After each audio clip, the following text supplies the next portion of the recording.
Hello, welcome to another episode of CRT Sound System, and we've got episode 105, and we're talking about Melty Blood. Here with Reese as always. Reese, how are you? Incredible. Have you do you feel any more informed about what exactly Melty Blood is now? No. Honestly, despite what either of you say, Melty Blood is a scam, a fraud that is perpetrated by the imp demon cat. And the game isn't real. Like that is my firm opinion, is that the game is not real. It's just the cat playing a joke on me. That's a reasonable explanation. And we have a guest to explain to Reese what Melty Blood is. Nikki, hello, welcome on the show. Hi, Nikki. Hey. So tell us what Melty Blood is.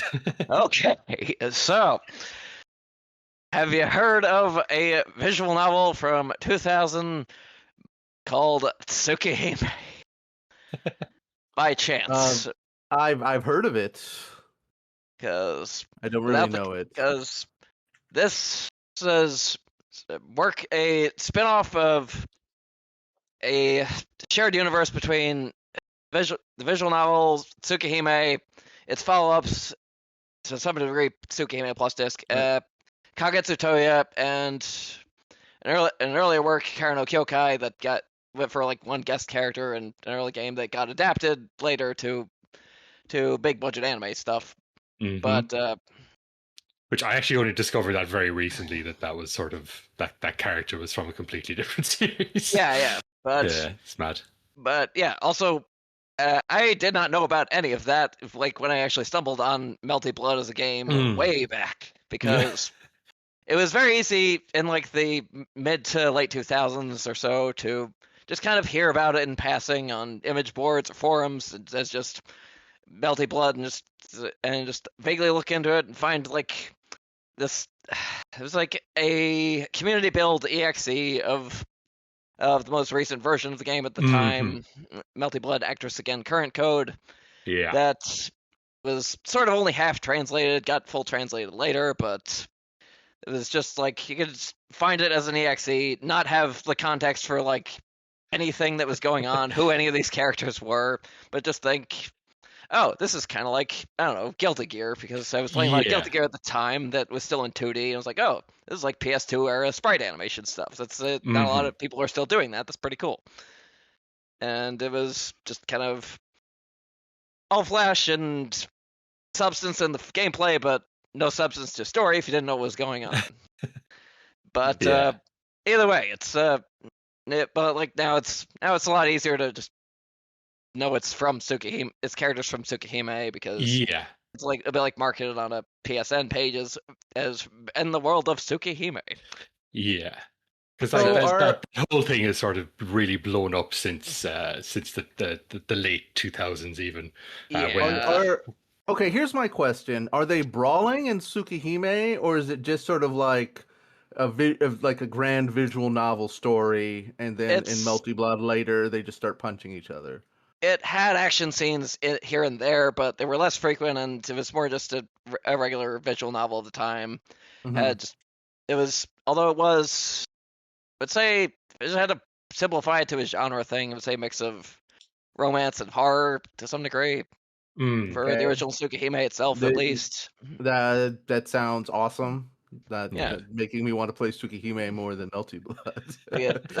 A lot of Type Moon stuff drifted away from the horror elements later, but still kept a little of it sometimes. I don't know. Yeah, it's got that very sort of like urban fantasy vibe that like you see in like in Persona at the time as well, especially like the earlier Personas. Like it was definitely that kind of vibe to it, where like it was modern settings, but there was a lot of just sort of fantasy elements to it, and those sort of those light gothic elements and vampires and all sorts of other things, mystical cats from the cat universe and so forth. Okay. But He Yeah, was and it's also So Melty Blood is a fighting game with vampires. it does have vampires, yes. it has Okay, several this is vampires. important. Yes. This gives me something to latch on to. Thank you. Continue. Sorry. That, Yeah, like all the early stuff was all sort of like Doujin stuff as well. Like, so it was all very sort of like everything was being like released on like floppy disks at Doujin circles and the at early Comic Type and Moon stuff was like that. early Type Moon was just a Doujin circle before they were whatever multi-million-dollar extension of Aniplex they kind of are now. It's really weird to think of like these things that started off just as like people in their bedrooms making things that are now like big companies with like huge franchises behind them, like because this is all connected to the Fate Stay Night universe as well, which I imagine you're probably more familiar with as a concept, Reese. Yes. Yeah, like I don't know if you've played any of the games or seen any of the animes, but like as far as like things that are mainstream, I think people are probably more familiar with Fate than they are. Probably because it actually had like notably good anime adaptations sometimes. Yeah, the anime has one that that a lot of people like to pretend doesn't exist. Yeah, that's actually my entry to the series. So back in like 2005, 2006, I'm going to say. I don't know when the actual anime came out. Once when it started airing, was around the time that I started getting into downloading fan subs and torrents and stuff. So like I would just go on to whatever torrent site had everything, and I would just download all the new episodes of everything. Without really sort of paying any attention and having no sort of curation to it, I would just download everything. And Tsukihime was one of the things I downloaded. And I think I watched like 2 or 3 episodes and was like, "Oh, this is dog shit. I'm never watching any more of this." Yeah. But like, I really like the aesthetic of it. Even in as bad as the show was, like that aesthetic, that sort of modern fantasy aesthetic, is something that always appeals to me. So even though the show was kind of shit, that was like very cool, and I understood that it came from like an eroge visual novel type situation, but I've never been a visual novel guy, as I've mentioned many times in the show. But then I started getting really into fighting games post Street Fighter 4, and then discovered through a friend of mine that this game existed. And then I was like, oh shit, I remember that show, that terrible show from 5 years ago. And then I was like, oh, this game actually whips ass. This stuff like Tsukihime and especially Fate Stay Night is like, I love visual novels, sort of like, I love a lot of the stuff involved with it, but like I always, whatever particular neurodivergent wrinkles in my brain, like I always felt like I had to, if I couldn't start at the beginning, I had to really have a strong understanding of the beginning or like a particular title to like clamp onto. And I feel like that was never offered to me. It was sort of like you ask a question in a forum or something like that, and it's just sort of like 10,000 words about, well, this or this or this, and I'm just like, I cannot deal with this. I'm just gonna play a Final Fantasy. Sorry. Reasonable. Yeah. Yeah. But yeah, so like as a fighting game, you've mentioned it's sort of quite similar to Guilty Gear, just in terms of that style. Like it's got the sort of the air dasher style to it. A lot of like very complicated combos, but I think unlike Guilty Gear, it's sort of more like a Marvel style sort of magic system, as far as like you press the buttons and like as long as you press them in sequence, you will do some sort of a combo. Whether it's a good combo or not is a different story. I think it was only in Type Lumina they actually added like auto combo options, if that's what you're getting at. No, I just mean that like say your A to B to C will always sort of link. And then you have like the reverse beat, so that's a reasonably sort of unique thing to this at the time, at least. Where like normally in a Magic series, like in Marvel, it's always like your weak attack will link into your stronger attacks, but this way you can actually go backwards. So your stronger attacks can link into weaker attacks. Yeah, I remember reverse beat was a big thing in the earlier games. Yeah, like, and that being sort of a fairly unique selling point as far as this goes, because it gave you a lot of really cool options for like combos and resets and stuff like that. There were like, you could start with a strong attack and then sort of do a weaker attack to be able to like link that to a special in a different way, and like that sort of adds some really interesting complexity. And then like it's it's just got such a really good feel to it. Like the every time you press a button and hit somebody, just like the hit stop is really well tuned, and just like all the combos feel really really nice to pull off when you even just like your basic bread and butter stuff just feel really good in the hands. Like it is a very very appealing fighting game as far as the kinesthetics of it go. Oh yeah, it's smooth as hell gameplay wise. Yeah. Yeah. And like does the game have like a big story mode? At least the early ones. I'm not sure if they sort of brought that in because I know that like Type Lumina has a fairly extensive story mode, but I'm not sure if they did it for the earlier ones. They did have arcade mode stories like separately. I think they were at the very least in actually in current code. I think they all ended at the same boss, but just had little bits of dialogue sometimes specific to one character to another. If it was like, I think they only did like one or two of those per run through, like a set number of them per arcade run through, and the rest of the matches were randomized. Oh, okay. Who you went up against. So, but it all ended at the same boss. But like I said, I also played that particular game when it was like barely even translated, and later on I wanted to actually read the visual novels, so I didn't didn't want to spoil myself for plot points of Tsukihime or Kagetsutoya. That's fairly reasonable, yeah.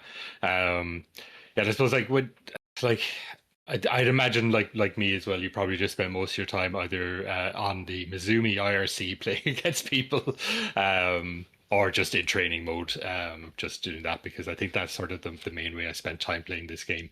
And then later they released it on Steam, and I played a bit of it. The Steam version was bad, but it was a way to play it. It was translated. It was fully translated, but oh my god, the online was just genuinely unplayable almost no matter what. Yeah, that sadly remains an issue with official netcode for fighting games. It's like.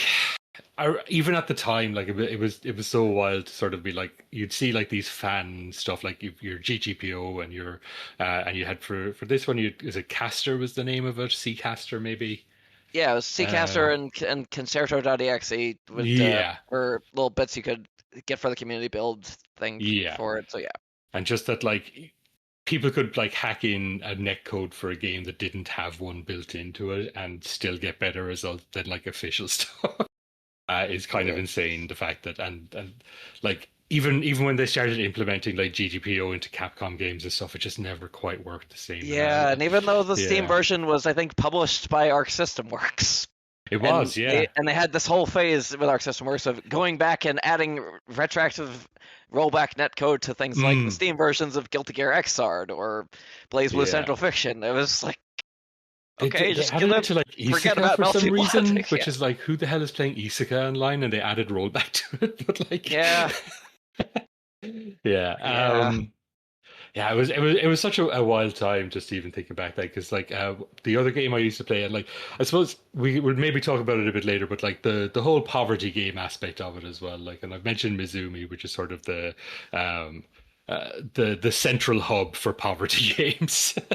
Yeah, I mean, it was also the kind of thing you could just hook up to a laptop that was not even a gaming laptop, just a potato PC could run it, and it would just be like, just set it up anywhere. Yeah, 1v1.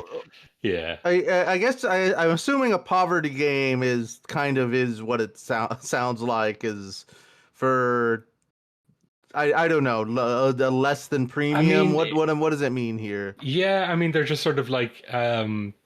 I mean, Doujin games for one thing, like this and Akatsuki Blitzkampf, and but also like stuff that gets rolled into is a lot of sort of like B tier anime fighters like Arcana Heart and stuff like that sort of get put into here. A lot of French Breads games are sort of included in it just sort of by default.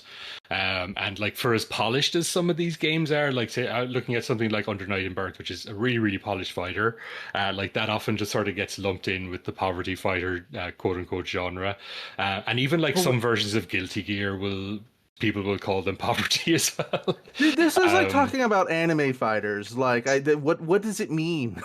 what? Yeah, they're so vibes based for what is a poverty game, what's an anime game, what's an air dasher. Like, it's just it'll often be just like lumped in with here's some things that look vaguely like what Western fans would think of as an anime-ish art style. Yeah. They might have air dashing. They might move faster than Street Fighter overall. And let's say screw it, it's an anime fighter. Yeah. Even if it's not, even if it was not actually based on something that was animated. Yeah. And there's a lot of them. You can go onto Mizumi.net if you want to see just like the full list of them. But is Mizumi even still alive? I've tried to load up Mizumi there. It's not actually going anywhere. But yeah, Mizumi is sort of like the central hub for that. It's Mizumi.wiki now. Yeah, so like if you go there, there's a ton of fighters on there.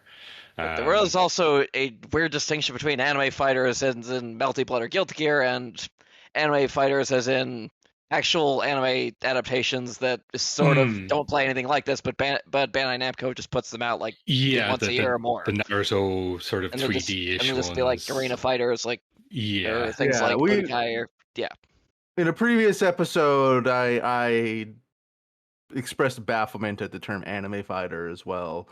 Anime games that are not anime fighters, etc. Yeah. So now I'm extending this bit this joke to this episode with poverty fighters. Just sort of like every anime fighting game episode is Reese getting more and more confused to the delight of audience and the other hosts. It's a broad church, and it's not a specific genre as such. It's often just a vibe, and because like even like some of the Samurai Showdown games get sort of lumped in with the poverty fighters because like sometimes they're bad games, sometimes they're just low budget games, and sometimes they're just a game like like what is it, SVC Chaos, which is just a really really bad but high budget game. So like it's not a super meaningful term, and even then like the term air dasher sort of had to be created because people were calling Marvel an anime fighter because it played more like that style of fighter than like traditional traditional fighters. Had super fast pace and air dashing, but it was like, okay, we clearly can't call it an anime fighter because it's like Marvel Comics. Despite how like very Japanese an interpretation of the Marvel characters that especially the original sort of Marvel games are, because like that's a whole different episode talking about Marvel. There's the Marvel and Capcom versus series of Capcom is like a whole other subject. Yeah, go into a lot of detail. Okay. Yeah, for sure. All right, so we're going to jump into the first block of tracks. So, as Nikki mentioned, there's a couple of different versions of this. So, I've got the first block of tracks here is from Promised Dawn, the Melty Blood original soundtrack. So that is just for the first release, which is I think it's just called Melty Blood. I don't know if it has a subtitle. I think the first one was just straight just Melty Blood. Yeah, Melty Blood. So then because then Cadenza is the later one. Yes, so that one is sort of a bunch of stuff later. Yeah, there's a bunch of stuff later. So that's from just Melty Blood, we have For Crimson Air, Troublesome Visitor, Theme of Arcueid, or is it Arcueid? I'm not really sure how you're supposed to pronounce it. Arcueid, I think. Arcueid, okay. The End of 1,000 Years. So these tracks are all by Raito, and all the music for the series is done by Raito. And we'll maybe talk a little bit about him later. He's mostly just does music for French Bread stuff. So we've got, For Crimson Air, Troublesome Visitor, Theme of Arcueid, and The End of 1,000 Years.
Fantastic stuff. Yeah, so as mentioned, that is from all those are from like the very first game, which is very much sort of like a bedroom production, and like you can really hear that in some of the music in there.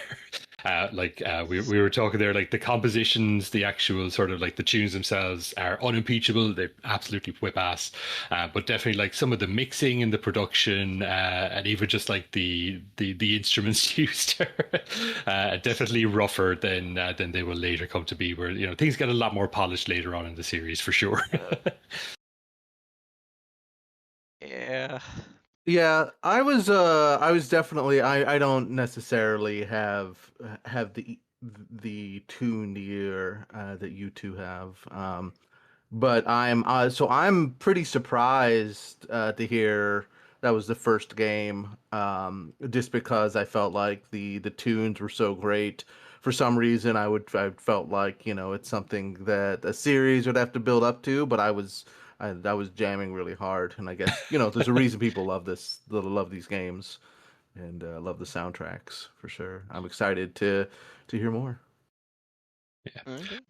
For like fighting games as well, it's really perfect fighting game music, just as far as like the drama to some of it is so well done in terms of like just giving you this really good sort of sense of like pace and things happening, because like it is a very fast paced game, so like you obviously want a little bit of faster music where it's sort of like where the music sort of matches up with the action, and like a really like a lot of the better fighting game music soundtracks I should say sort of really are really good at sort of capturing the drama of a good fight, like a good match between good players, or even a good match between bad players, where like you're back and forth, and there's up and downs, and there's a really good sort of ebb and flow to the battle, and like a good fighting game tune is really helps to capture that, I find. Yeah. Absolutely. Yeah. Sorry, go ahead. Oh, sorry. I was just gonna say I guess I think they also did a really good job at least for the Tsukihime cast, because there's characters in there that I'm not familiar with yet because I haven't read Kagetsu Toya, the sequel, yet. But for the Tsukihime cast, at least they did do really well with the music and still making it fit the vibe of each character overall, at least for the Tsukihime. Yeah, because it's Yes, yeah. it's got that sort of gothic vibe to it, and Yeah. there is a sort of what's I don't know whether like there's a heightened sort of sense to the characters of like a lot of these are sort of very stock characters in some ways, but I think just in terms of the actual details and how the music sort of captures them, is it just sort of really does a good job of that within the game. But yeah, the music, as I mentioned before, is all done by Raito, which is Masaru Kuba is his actual name. As I mentioned, mostly seems to just have done stuff for French Bread, and sort of has contributed stuff here and there for various Doujin games and some indies. I think there was like I think I saw like a Double Dragon soundtrack that he'd done recently, a track for and everything like so. Definitely somebody who's sort of now becoming in demand, I think, because of his work here. But like has done stuff for French Bread stuff all over the place, and just like you can as we go through the soundtracks, you'll really hear just how he's gotten so much better at sort of the production aspects of it, and obviously sort of being able to have access to better production tools, because even back in like 2005, when people were sort of you had your sort of bedroom producers that were sort of being able to make real albums with stuff that was made on a laptop. It still wasn't as sort of complex as you could do it now, where you could just have a full production suite on a computer. You were basically just working with like reasonably basic DAWs and maybe some MIDI stuff if you were doing stuff just on a computer, which I presume he was. Yeah, I think it sounds like, especially for the first game. Yeah, you can some of those MIDI instruments you can really yeah. But yeah, the compositions are cannot be faulted. Absolute, just really good tunes all over. Yeah. But yeah, so then the sort of the series went on then after that, and we've got you had the first Melty Blood, and then you had Cadenza, which I think is probably the one that most people will have actually played. Like the current code, I think is the one that is most widely available. But Cadenza was like the one that people started sort of when this started becoming something outside of just your Doujin Circle stuff. And I'm not sure if it got an actual arcade release, but it was actually done on the Sega Naomi hardware, which is the same hardware as the Dreamcast. So that version, I'm not sure if it was Cadenza, was released on the Dreamcast, and then there was one that was released on the PS2. I don't remember which ones were which, because there's like 6 different versions of this game. Yeah, no, there was at least a PS2 release. I don't have the timeline of this entirely straight for like console generation stuff. This here was released for the PS2. Okay, yeah. So yeah, if it was that one, yeah. So that was I think maybe version B got released on the PS2. So there was like 2 different versions of Cadenza. And again, like the Naomi hardware, the Dreamcast hardware, is more or less the same thing. I think the only difference is like processing power and maybe some RAM stuff. But like the actual sort of the architecture of the hardware is very much the same. So like that was sort of why the Dreamcast became the home for a lot of fighters, especially 2D fighters at the time. Like and then a lot of those sort of games then would sort of become that are sort of considered classics of the 2D fighter genre are on the Naomi hardware. It is sort of like the especially that era, sort of the mid 2000s, when people were sort of moving away from the 2D fighter as a home console sort of genre, and the only people playing it were sickos who were playing Melty Blood online.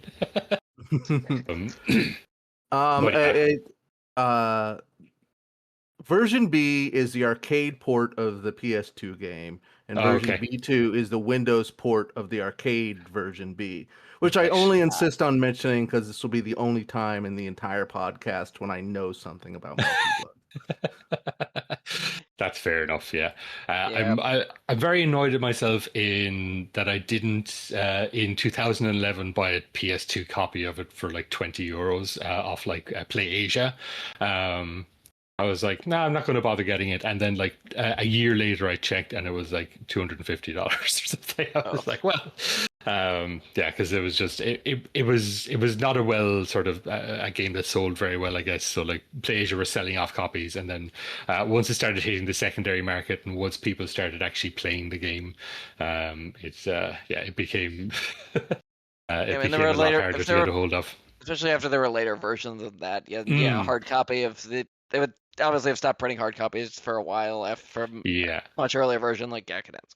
Yeah, and then so that was around then the time it started showing up in like as like side games at Evo and stuff as well, and it started getting this sort of underground reputation then, and like a lot of the memes at the time were like pictures of like people playing it on a laptop in a bathroom, or like somebody like setting up a tailgate and like putting Melty Blood on the tailgate. There was a tournament I went to like last year that I was incredibly surprised to see that there were like a bunch of side games. Melty Blood Type Lumina was one of them, but on one of the main stage games they had being played was Actress Again Current Code. Really? And it was just like it was a spot in Philadelphia. They've been holding a lot of fighting game tournaments for just like local stuff, but yeah, they had like a main stage thing it was still a relatively small venue, but I was surprised that Melty Blood Actress Again Current Code made the main stage in a 2025 tournament. That just feels, I don't know. Yeah, that feels too mainstream. You know, it's just like that shouldn't be acknowledged by the main stage. Like the Melty Blood is a game for the real sickos off to the side in like not even like in the same like hall, like in a side room down in a basement. That is where Melty Blood is to be played. I did actually participate in that tournament though. I did not the actually in Current Code one, but I did sign up for the Type Lumina one. And I was also cosplaying Aoko Aozaki, which is incredibly easy to do because it's just slap on a long red wig, throw on a white t-shirt, and some blue jeans. That's it. They're the cosplaying classic. Oh, yeah. outfits. Yeah. I mean, yeah, that's a classic look. Yeah. Yeah, what was the name of there used to be this side, there was like a side, I'm not sure if it was like an official side thing, but it was like they'd often run it at the same time as Evo. And it would just be like anime games and poverty games, and it would just be like at the same time, but in like a different venue, like 2 blocks down the road, whatever, where people would just have to do that. I can't even remember the name of that thing. I used to watch it on streams back in the Justin.tv days. You don't remember the name of that by any chance? No. I do not. No, I I'm don't sure. remember. It's on the tip of my tongue. I'm sure somebody will remind me of it. I'm gonna go ask Aaron, actually, who is the person who introduced me to this game, because they'll know for sure. So Yeah. so where sorry, it's probably you mentioned it there in the block of information. Where do you two enter in to Melty Blood as a fighting game series? When do you start playing? Probably like 2010, I think, is probably when I would have started playing it. I would say maybe 2009. I don't remember exactly, but it was definitely post Street Fighter 4 when I started getting back into fighting games in a significant way. And as I said, my friend Aaron showed me this game and was like, "Oh yeah, it's this." I've been playing online. He used to play IAMP as well.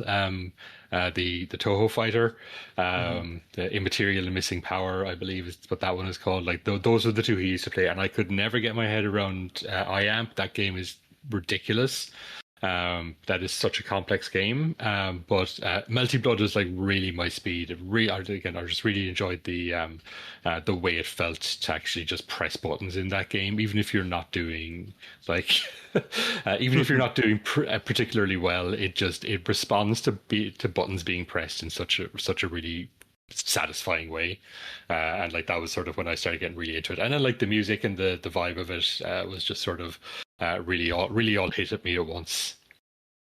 And I think I got into it around the same time a little bit. That was like when I just came across it as hearing something like hop on Melty Blood on like that 4chan board like V or something, and just having to look it up and be like, what the hell's Melty Blood? And just kind of finding the whole community builds DXE stuff and just throwing it on my potato PC of a laptop and being like, oh, holy shit, this actually runs okay on this incredibly bad laptop for gaming. I will screw around with this sometimes, even though I didn't really do very well at it, because it was like they had like most of the stuff you look up about it was incredibly complex details about stuff on a wiki, because there were like 3 different moon phases you could pick for each character, and they would change the playstyle pretty wildly from one to the other. So there was like a lot of variations to go through, and I'm just gonna screw around and just go through the arcade mode sometimes, press buttons, maybe hook it up to a TV and just hook up to like Logitech controllers or something, and then just fight locally. Yeah. But I got into it a lot later again with Type Lumina, it being a lot more accessible and just kind of out there on PS4, Steam, and whatever else. And that was what got me actually back heavily into this again, especially after I actually played Tsukihime finally and actually made all the way through that. And had previously gotten into other things like reading Fate's Day Night finally. Oh, fantastic. Okay. So Yeah. Cool. Yeah. And I think part of the appeal of it, as you mentioned, is just like the fact that you could just run it on the shittiest laptop in the world. Like it required absolutely nothing. And again, that contributed to the whole sort of like people setting it up in literally any space just to play it, because all you needed was a laptop and controllers, and then you could just start playing it. And like that, it became a bit of a community meme, but it was a very loving sort of thing of like, literally playing this game in a toilet. And like people would then just go out and find ways to play it in like the dingiest place they could find, just because of the memes. So like, so it just became this fun sort of little community thing anyway. But we'll jump into the next block of tracks shortly. Sorry, Reese, go ahead. I just wanted to say that's very cool. I'm sort of like, you already know for push, but Nikki, I am definitely of all the video game genres that I'm obsessed with. I just never really played fighting games. Sort of just got into other stuff, and the only time I ever sort of dipped into it was with friends.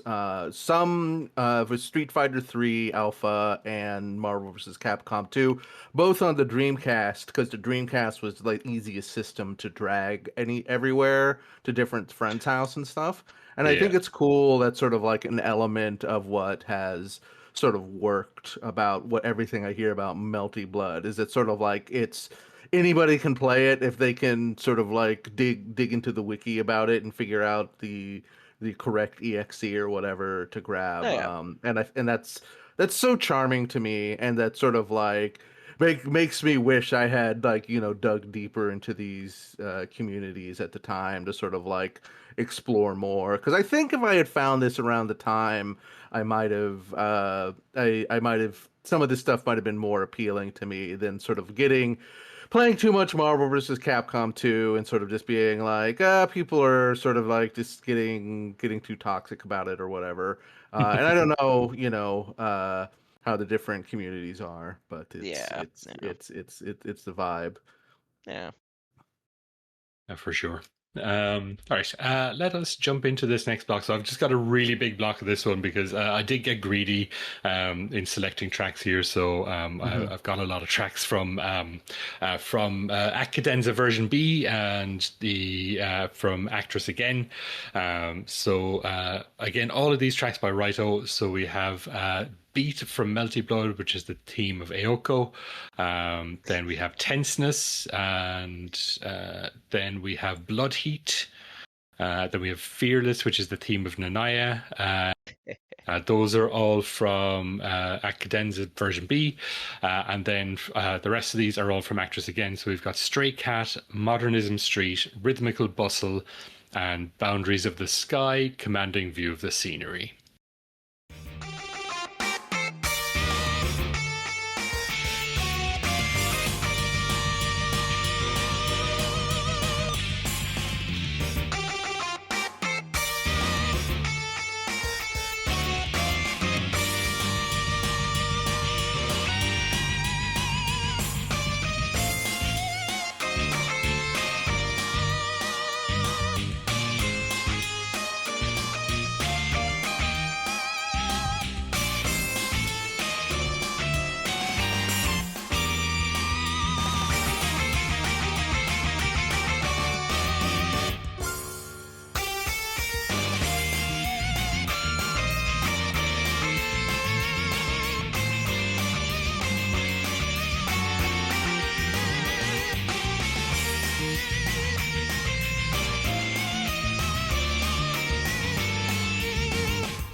yeah, so I suppose worth mentioning. We were sort of just discussing there. The last track there, "Boundaries of the Sky," commanding view of the scenery is we're a rearrangement or a remix. We're not quite sure of some of Yuki Kajiura's work on Kara no Kyokai. So I'm not familiar with that series whatsoever, but that is the series that Ryugi's from. I think she shows up. I don't know if she's like a DLC character for one of the later ones, but like one of the characters that shows up later. She was more just, I think, sort of the guest character Or that a wasn't guest like character, really yeah. was technically in the same universe already in the setting, but like wasn't really from the same series they were usually borrowing from. But like Tsukihime and Kagetsutoya, she's from an earlier thing of Kara no Kyokai, which was, like I said, the same setting. It had a relative of Aoko's and a different person named Shiki that also had some magic eye stuff going. Well, because I was like, oh, are these related? And apparently not. They're just like from. No, they're just yeah, because two different characters with Shiki in their names. Yeah, because I was, because Japanese names obviously being reversed sometimes. Like, is this? Because then you've got multiple Tohnos and multiple Shikis, and I was like, which is the surname? Which is the forename? And I was getting a bit confused by it. But I just in the end, I was like, I don't care enough to find out. I honestly forget. I actually do not know if I know Shiki Tohno. Shiki was what you would think of his first name in the West. Tohno was the family name, and yeah. Ryogi, I don't know because I haven't watched Kara no Kyokai all the way through. Yeah. Were there other guest characters in this other than Ioko, I guess, which like again didn't know for the longest time was a guest character, just assumed it was original to this. I don't think until later with like some weird guest character picks for Type Lumina. With Saber, and there were some later ones that got added as free update DLC stuff that were also kind of odd picks from like Fate Grand Order. Yeah. I suppose that becomes a big thing later. But I suppose we'll have a chat about that shortly, because I do think it's probably worth talking about the sort of the transitional period between Actress again and then into like Type Luna, which came out in like 2022, was it when it came out? I think it was 21 or 22. I think some of the DLC tracks might be from 22, but 21 might have been when the game originally released. Yeah. According to the collection date here is 2021 that that Type Lumina released, and it was getting updates until 2022. Okay, that makes some sense. Yeah. But I suppose before we talk about that, I think we need to talk about Neko Arc. Yeah. Thank you. Just for Reese, because I know Reese has been sort of like, she's been just like, I want to know what the fuck the deal with Neko Arc is. you know that? Okay, you know that tweet that's like, it's like Barack Obama destroying the Oval Office. Like, how do I get a fursona? What's my fursona? And that's basically me with Neko Arc. Anytime I see a picture of the cat. So I do know actually a bit about this from playing Tsukihime now. That's okay.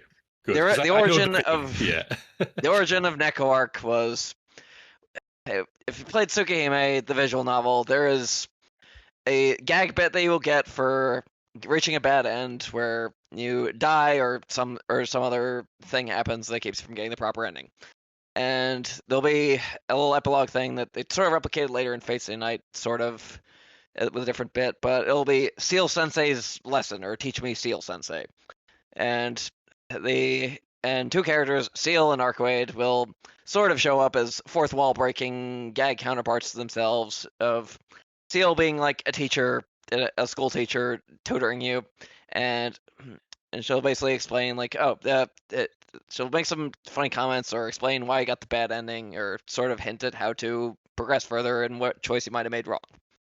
And sometimes Neko Arc is this little tiny fucked up gremlin version of Arcueid that will just chime in just to annoy the shit out of her. and she'll just be obnoxious to Seal in the Seal Sensei ending bits for bad ends, and hints at how to get the good ends.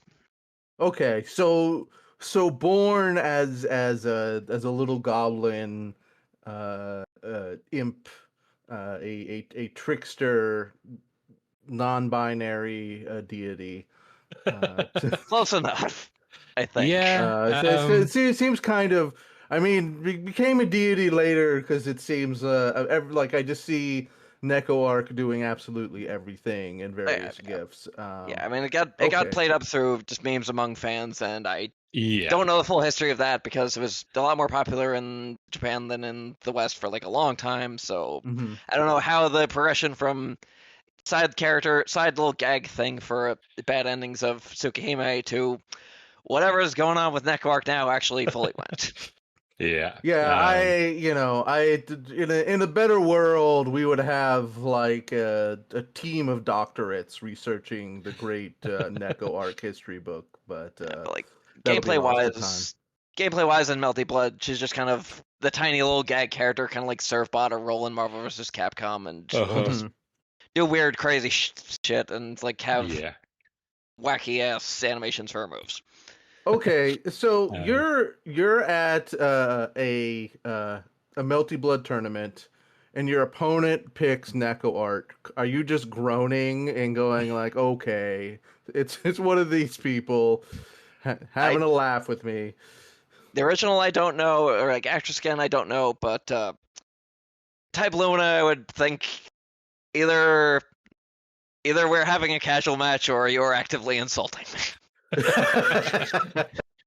Okay, excellent. And then there's trying to add Neko insult Chaos. injury and beating me with Neko Arc. Yeah, and we can't forget Neko Arc Chaos, who's like a Neko Arc version of, is it Nervinskwer or is it somebody else? I forget. Okay, so it is, but his name is somehow pronounced Nero, or spelled like Nero, but it's spelled as just like N and then key smashes. Oh, okay. Nervous Q in there somewhere. Vowelless key smash shit, but it's pronounced Nero. It's just pronounced Nero. Okay, I thought that was like a separate character for some reason. Okay, interesting. There is later, but because Roman Emperor Nero is a thing in Fate Extra. That is a later Type Moon work. Okay. There we go. That's a whole story we don't need to get into related to this right now. Yeah. But yeah, with Neko Arc, I suppose because like. Yeah, we should maybe talk about Under Night in relation to this. So like, Under Night is sort of like the Blaze Blue to this is Guilty Gear, I'm going to say. Yeah, kind of. And I got really really into Under Night when it was when that was out, and like that was I got more into Under Night than I actually got into Melty Blood even at the time. It just happened that I was playing a lot of fighting games at the time that Under Night was out, and I really really liked it. So again, a very very sort of again, a very similar sort of like modern fantasy vibe to Under Night, and definitely an episode in the making in the future, because that soundtrack whips ass as well. But it has. So it's got as the guest characters. What are the guest characters from here? We've got one of the guest characters is Akatsuki from Akatsuki from who was my main. Yeah, I used to. And the other is Sion Eltnam from Melty Blood. One of my favorite archetypes of fighting game person, which is person with the fucking gun. Brought a gun to a fist fight and will shoot you. Yeah, that is Sion. Sion is the bring the gun to a magic fight character of Melty Blood, and also, I guess, to some degree, it's also kind of Under Night Birth. I think there's at least one other character that has a gun in that game now. As possibly, far as Birth goes, I think there might have been another one. And again, very similar to Blaze Blue, because that is also a game that has a character with a gun and like a reload mechanic. And like a genuinely like a really, really cool sort of character for a fighting game where you have like these ranged attacks, but like you have to, your sort of your positioning and stuff is really important. And then like you have to make sure that you're like reloading at the right times and stuff. I think, there was also like now I think Naoto for P4 Arena actually works like that. Oh, yeah. Yeah, very good. Yeah, I remember that. Yeah, Jesus, forgot about P4 Arena. Jesus, that's that's a whole other thing of the anime fighter thing, is the Persona fighter as well. God, totally forgot about that game. Yeah, And then yeah, I suppose then there was the BB tag, which is like the Blaze Blue, Persona, Ruby for some reason, and Under Night and um, Birth, and Under Night and Birth. and like some Um, guest characters that and were then just like a kind of bunch of other guest characters from like Arcana Heart and some other shit that sort of showed up in it as well. yeah. That is such a weird nexus of poverty fighter and like yeah, and like no Guilty Gear characters. I really that I feel like that was such a missed opportunity because it was just before like Guilty Gear came back. And I really feel like it was a missed opportunity not to include Guilty Gear characters in that game. But Was it before or after Xrd maybe came out? I I think it might have been can't. after Maybe it was Xrd came out, just but after before Xrd. Strive. Yeah, Yeah, I think maybe. it I was forget it was between the exact Xrd and timeline. Strive, I think. So Xrd was like the current versions of the characters, Yeah. so they didn't include the older Yeah. sprites from Oh, like and X2. that had fucking Blitz Tank. Oh shit, I forgot Oh it had yeah, Blitz Tank. Like. yeah, that Blitz tank as a guest character, Yeah, and and again, it was just a tank. yeah, It was- Blitz Tank is fucking awesome. uh, And the that's a whole other episode. If we ever do like a poverty fighter roundup, the Akatsuki Blitz Camp soundtracks are fucking great as well. And yeah, like, I'm currently having an emotional reaction to googling Blitz Tank. yeah. Okay, sorry to derail. No, take whatever time you need to enjoy Blitz Tank. There might not be enough time left on Earth, so we better just move on. Yeah, let's move on to Type Luna. So I'm so disappointed I never got the chance to play a lot of Type Lumina. Like it was one of those things where like it came out as sort of post pandemic 2021 or so, after me having a child, and so like I just have not really had the chance or sort of time to play fighting games, and like I don't like playing fighting games online. I like to play with people, so I haven't been part of the fighting game community unfortunately for a while, so I haven't been able to get into playing this. But like, well, it's I'm again just so disappointing because it's like here's a modern update to a game I really love, and it's genuinely supposed to be a pretty solid update to it. And again, I'm not haven't been keeping up with it, but like everything I've read about it just seems really cool and good, and like the music is fantastic. All the music I've heard is so good. And like yeah, I would love to just maybe like go to a tournament or something someday and just sort of give it a go, because like it seems like a real cool game. But from what you told me, you seem to have sort of this is the one for you. This is where you've sort of gotten really into into it, I guess. Yeah. So like what is about Type Lumina that sort of appealed to you, and what sort of difference it is to, what's the difference really? I mean, I think it was partly that I had been really into Fate Stay Night and adjacent Fate stuff for a while, and when Melty got announced, I think it was a little after Tsukihime had gotten a remake for the Switch that it took a while to get properly localized, because at first it was released but only in Japan, but Melty Blood was released internationally. And that was a little weird because they were advertising as from the world of Tsukihime on the PSN shop in English, but Tsukihime had no official release in the West at the time. So yeah, that's a very got the weird localization later on, and I've only played half of the remake now because I played Arcueid's route. But there's like a second part they're doing for later for the rest of the routes after Seals, but like who knows when that's actually coming out. But yeah, but the newer Melty Blood was based on like Tsukihime remake and a lot of specific new things about it in characters and setting. So there's a lot of things like setting and character wise that are different from the older Melty Blood and its counterparts in the original Tsukihime. Like they used the redesigns from the remake. They had Vlav, who was like a character that was sort of it was sort of what narrow key smash vampire's role was in the original. Story-wise, and I actually like what they did with him, but I think he's fine. But they also had some weird choices for guest characters in Type Lumina, because Fate Grand Order was Type Moon's popular money-making thing at the time this was being made and released. So they picked some weird guest characters that you would not think would be in a Melty Blood game, to the point that people have sometimes speculated they were maybe going to make a Fate fighter and then just backed out of it to make Melty Blood because it was timely with Tsukihime remake. Okay, yeah. But they picked things like Ushi Wakamaru, who's just an actual ancient Japanese folklore figure, but the Fate design of them, and I forgot also about the that whole Count, thing with Fate. and also Yeah.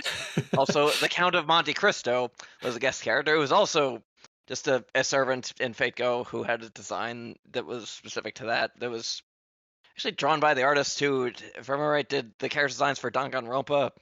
Oh my god. And Okay.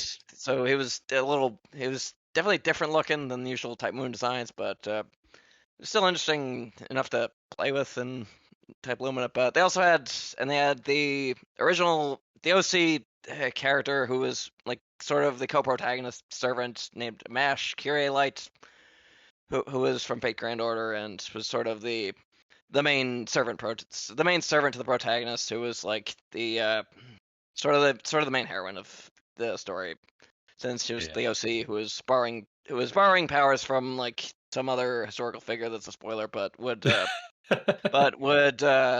she was still her own character. She was still just like her own thing.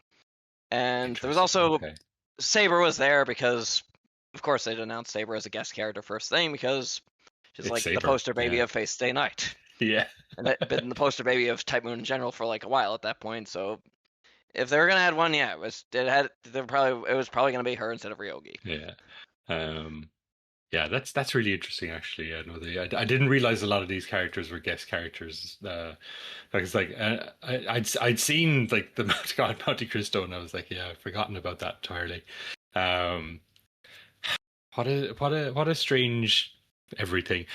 Reese, are you familiar with the concept of Saberface? Just before we see, it's worth bringing up, seeing as we've got to talk about Saber for the first time on the show. No, I'm not.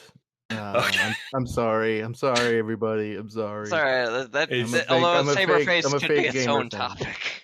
Yeah, that's an entirely new podcast, but yeah, it's just a joke within the community where just like every character in the Fate series just have a bunch of characters that look like Saber for some reason, and it's just because of just like generic character designs and sort of people reusing facial features. The character designer Takashi Takeuchi has kind of been notorious for using Saber's face, which was originally sort of just the Arcueid face, but it's complicated. At least if you look at them side by side in Type Lumina, Saber and Arcueid basically have the same facial features as do a lot of modern Takeuchi designs.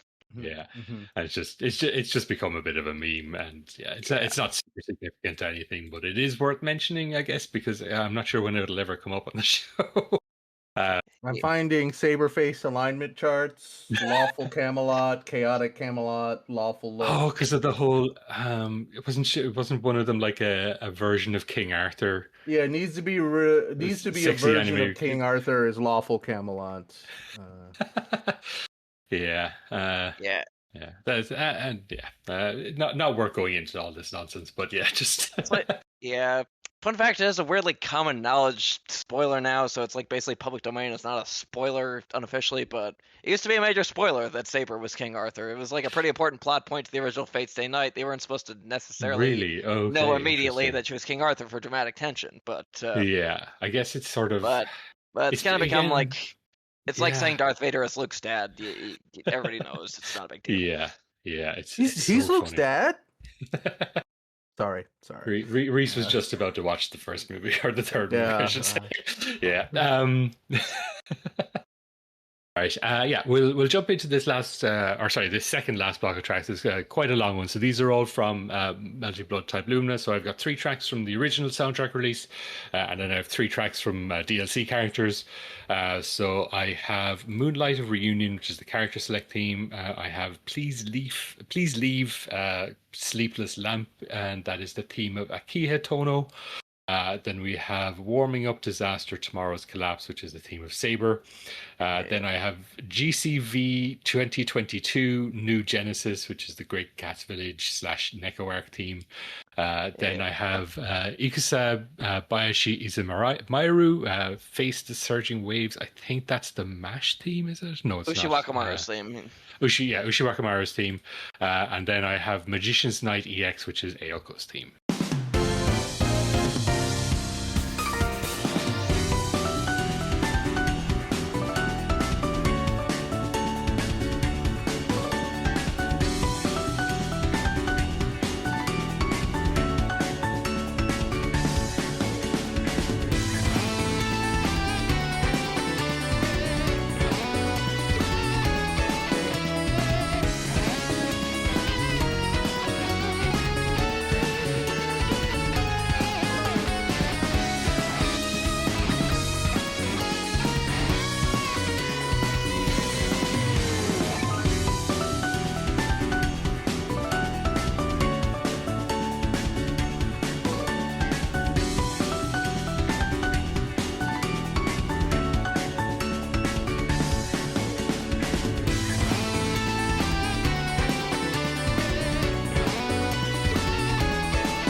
just again, sort of in comparing those to the older versions, and like again, not sort of to say anything of the quality of the compositions or the the actual tunes themselves, but like you can really hear just the improvements and just like in terms of like the production and the instruments and everything, and just like just really good stuff.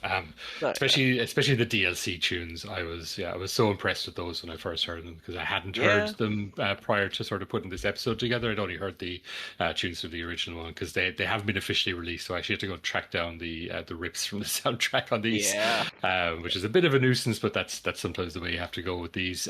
But yeah, oh my god, especially the the IKUSA BAYASHI is in MAIRU, which is what you say was what is the name? Shiwakamaru same, yeah. Ushiwakamara. Okay, yeah. Ushi Uh, Wakamaru, That's you, yeah, like just an absolute banger. Fucking loved that when I heard it first, and then Aoko's theme as well, just like really good. Just again, sort of really captures the character.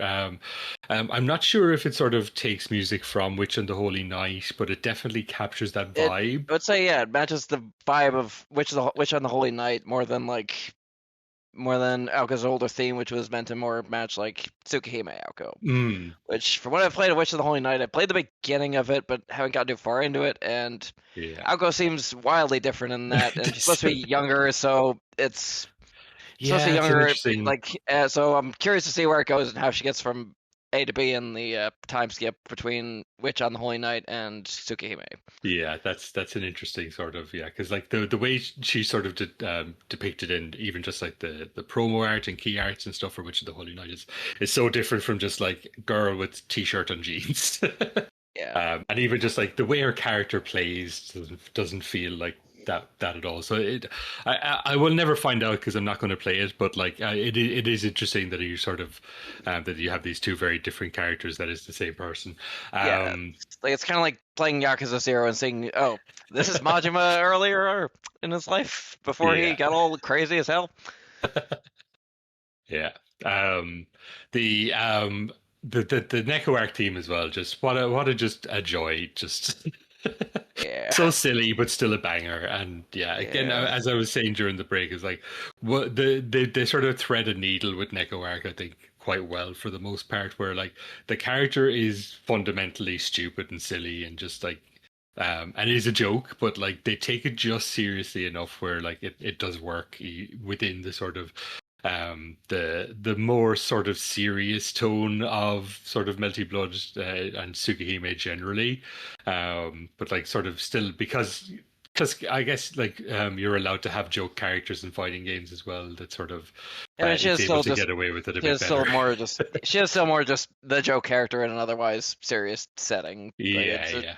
Like when it comes to Necroark specifically, they still don't like take her super serious as a character Mm. at all. No, But but I think just in terms of like the way the actual the way she's treated, sort of as far as like music yeah, and actually like being given like actual sort of proper moves and stuff, and like she's not a good character, but like they put a lot of thought into what her moves are and stuff in the games, which is kind of yeah, is a lot of fun. yeah. Yeah. Um, and then the second track was Akiha Tohno's theme. So I don't really know this character. Is she a sister of one of the She is. Yes, she or is. like a matriarch or something? I'm not quite sure what this She character is. She is. Yes, she is the older sister of the Tohno family, which is the main. Which is. She's the older sister of the Tohno family. Lives at the Tohno mansion, which is where Shiki is living for Tsukihime, and where a lot of stuff takes place for Akiha's root and the maids who also live there as roots. But there's a lot of I don't really want to talk about because there's a lot of Tsukihime I can't necessarily sum up without going super heavy into spoilers. So Okay. and I would still heavily recommend reading it. There's also like there's like free downloads of like abandonware versions of the game that you can just flat out you can read for very free. easily find And that like there's even a browser translation. port that somebody made that just is fully Wow. functional and actually just has full saves and stuff that you just read in browser on a phone even. It's like Interesting. Okay. they have a site that's just reads tsukihi.me and spells read tsukihime, but they just have Yeah. like full downloads for EXEs and a couple browser versions for Tsukihime and Plus Disc. Okay. So Cool. she is That's in awesome. the original Tsukihime stories. So it is interesting that it took her until Type Lumina to actually show up as a character. That No, is no, interesting. Akiha has been in there since the older ones. Was she? I don't remember her in any of the older Yeah, ones. yeah, she was in the older ones. She even had the Akiha Vermilion variant and like the actors again at least. Oh my god, yeah, Jesus, I was completely blanked on her. Oh, it's a Yeah, very yeah. different character design as well. Wow, okay, it's Yeah, like yeah, she got a little bit of a redesign treatment from the older yeah. one. So yeah, yeah. Oh, okay, right. Okay, no, no, okay. I remember now. Yeah, I'm looking on the Mizumi wiki now, and I see it. Yeah. Oh God, Jesus, how did I forget that? That's mad. Um. Huh. Okay. Yeah. So yeah, that's Melty Blood anyway. So we've got one small block left, which is just a Well, couple of can Doujin I just say... tracks. I'm not going to jump into them yet. I'm just going to mention Oh, that. But okay. yeah, go ahead. Yeah. I just wanted to say it's been very cool. It to not to beat a dead horse, but the sort of primary thesis statement in for this podcast is the best way to connect with video games other than playing them is to listen to the music, and I think that has been proven once again. I've really enjoyed hearing the both of you kind of be like, "Oh, I've heard this track in the remaster, but it's interesting hearing the version with the MIDI guitars that has some production trip ups." In the earlier games, and we got to listen from that to these like incredible orchestrations that just like had me fucking banging my head here at my desk. And I don't know, it's just really cool to experience the whole history of the franchise in 2 hours with some lovely people here. So yeah, I still don't know if I truly understand Melty Blood. I want to play the visual novel because that sounds like my jam. But yeah, I appreciate this episode, and hopefully one day I will be able to experience the full glory of Neko Arc versus Neko Arc in a bathroom somewhere. We will hope for you to have that. But yeah, so I suppose with the last block, it's some a remix by Jett Swole, which is our guest, in fact. Yeah, that's just me. That's just you, and then we've got some tracks from Dojin games. So I guess it's sort of like the Dojin community is sort of very cross-pollinating and sort of like we've mentioned with even just with these like all the guest characters that show up between games and stuff, and obviously like the whole shared universe of like Tsukihime and Fate and Witch of the Holy Night and all that stuff, that like the Type Moon shared universe is sort of quite expansive. But then you've got like which something I'd never heard of until you suggested that the version of it of Team Arcade from it is BattleMoonWars, which looks like a really really interesting Super Robot Wars sort of I won't say clone, but like sort of a Super Robot Wars genre game. And is it just characters from Type Moon games, or is it sort of like It's broader than that? No, that one's just Type Moon, although they do have stuff from both Tsukihime and Fate Stay Night, in addition to some other odds and ends, like I think Okay. Ryogi Shiki is also still in there somewhere. But that was Okay. after Fate Stay Night itself was the thing, so Okay. yeah, they do have like Saber and Shiro and stuff like that. Okay, interesting. Yeah. So it looked very cool just from looking at a couple of videos of it. And then the other thing is it just a remix? It's not from an actual game. The Crow's Claw. Crow's Claw was a Dojin Circle that did a lot of Type Moon stuff Satsuki's way team. back. Yeah, there was Satsuki's theme and Melty Blood in the older games. Yeah. She didn't actually make it back into Type Lumina, but she was playable in the older games. Yeah. Yeah, so that's again just a remix of that. And so you did you did this remix of the Great Cats Blues. So It's a really fun remix. I'm looking forward for Reese to hear it. But why did you decide in the particular style that you did for it? It was just kind of something I noodled around with my guitar and was just kind of Yeah. just playing the riff from it and just thinking, Okay. and just kind of winging it and being like, oh, maybe it would sound cool at this pace or this different tempo or this different style, and just Yeah. kind of end up playing in the blues thing, just like coming to myself like, yeah,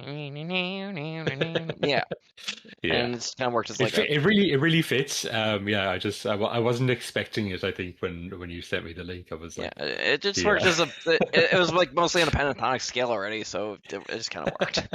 The blues thing. Yeah. No, I really enjoyed it, and yeah, we'll play that shortly. But yeah, yeah, I suppose we might as well jump in. This is going to be a very short block anyway. It's just the 3 tracks. So from Jett Swole, we have Great Cats Blues. From Atsushi Haneoka, we have Arcueid's theme. From Marble Phantasm, BattleMoonWars, and then by Crow's Claw, we have a remix of Catch the Dream. Subtitled Satchin Arm 2020. The original of that is called Help Me.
Very, very enjoyable. Again, really enjoyed the nya nya nya for that. Just the Roadhouse Blues version of Neko Arc's theme. It's That was so just much a real fun. joy. That was Yeah. incredible.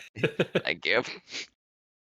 But yeah, I don't think we've much more left to say about Melty Blood. Thank you so much for coming on the show. Any final thoughts, I guess, or anything you'd want to leave us with regards to Melty or Fate or any of the other Type Moon universe situation?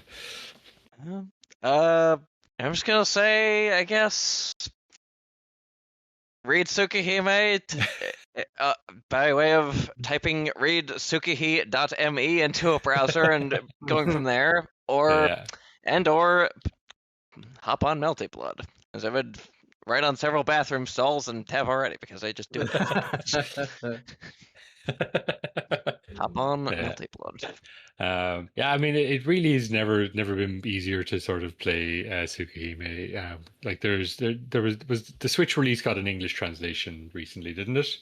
Yeah. Like in the last couple of years. Yes, there is the Switch. That's the Switch the version remake. That's the remake. Yes, yeah. there is a remake from like recent years that is available for just regular purchase in the West now. Yeah. Yeah. And then like it's very easy to get a hold of the original ones. Pick your download place of choice. You can find yourself some. If you're there's fan translations, and there an official translation of Tsukihime, the original Tsukihime. I don't know. No, although like I said, I think it might legally fall under the abandonware category. So someone did make a full browser port of it that's like fully functional with saves and everything. So you can't even play it on a phone like browser, Firefox or Chrome or something like that, and just full screen it, and it can actually work like that. Yeah, I'll put a link to readtsukihi.me if people are interested. Sure. Yeah. I think with that, we'll finish up the show because this one is getting a bit long. Just looking at the time there now. Have you anything you'd like to plug? Any social media or anything you'd like to direct people towards, or even just where they can find your music? I mean, I guess the music-wise, just Jett Swole, JETT space sometimes SWOLE is what my artist handle generally is, and I throw some music on YouTube and Bandcamp sometimes. Not as much lately, but it's there. It's out there. Absolutely, check it out. There's some really fun and good stuff right there. There's I would say for my personal favorite as a Gundam freak, the cover of the end of Char's counterattack. Oh, you heard the Beyond the Time cover. Yeah, I'm a real. I really delighted me, so I highly recommend. I'm sure the social the music links will be in the notes, and I order our audience to click them. Did also do a Fate Stay Night album, like I said, that has some other is that series with you've got a Fate Bandcamp, right? Yes, you have a Bandcamp, so we'll put a link to your Bandcamp in the and most of my things on there are either free or free and name your price. I think they all are either one or the other of those. Cool. Excellent. All right. Reese, anything you want to plug? I want to plug the Nier concert I went to.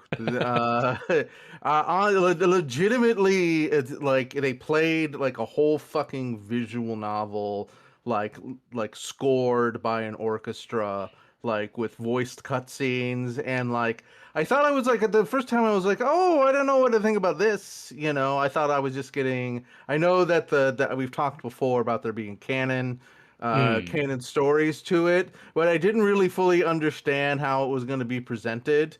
And I was totally sucked in, and I think that was the experience of absolutely everybody. Like they put it up on Letterboxd. And like every review is 5 stars, or like I have no idea what Nier is. This was the most compelling thing I've ever experienced. Yoko Taro was there, and I was just like, and I did the soy jack meme where I turned to my girlfriend and pointed at him. And I don't know, it was really good. I love Nier. I love video games, and I guess I love Melty Blood. That was a lot of fun. So yeah, that's it. Don't follow me on socials. Alright. Yeah, fair enough. You can if you want to follow us on socials, we're on Blue Sky's CRT Sound System.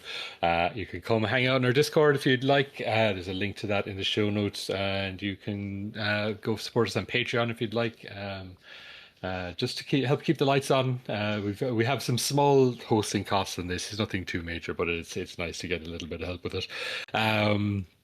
Yeah, so we're going to go out with the original version of the Melty Blood theme, which is sung by Raito.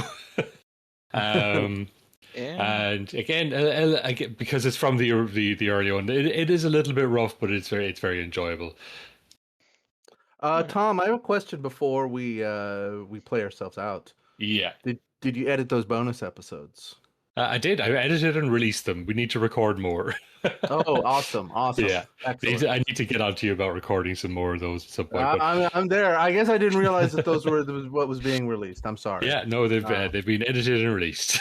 I was just trying to. You told me to bother you. You about did. them. No, you should, and you should bother me to record more of them. But I have playlists put together for them. I need to arrange the time to actually record them. So I guess look out for those in October maybe, and we'll. We'll go out with this last track, which is the Melty Blood opening theme. And yes, thank you for joining us, and Reese, thank you for joining us, Nikki, and thank you for listening.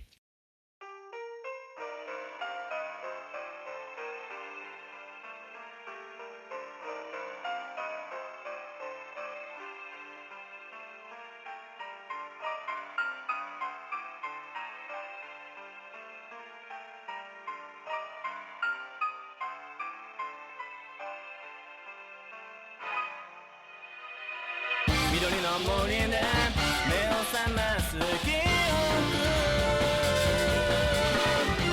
胸の獣が闇の中嘲笑うよ巡る石の中そばにいて白き人よ輝きをもたらして今すぐにこの渇き潤してこの目に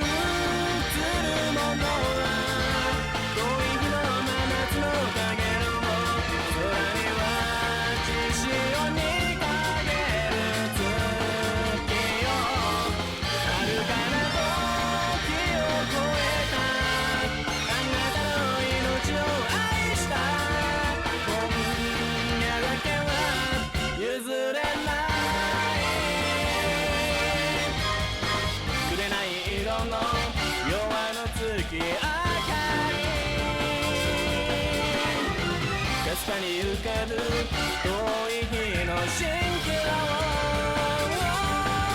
ため息のように舞い降りた白き人よ輝きをもたらして今すぐにこの渇き潤して甘くとろけるようなほのかな血の蚊に誘われ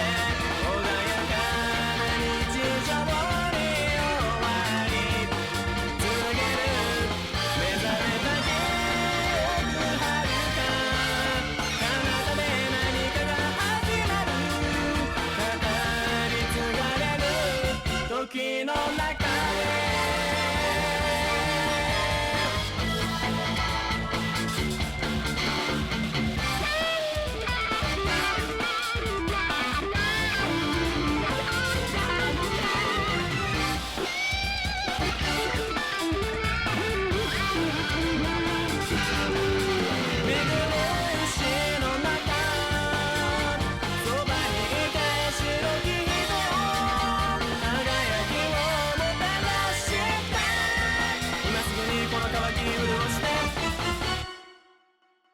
この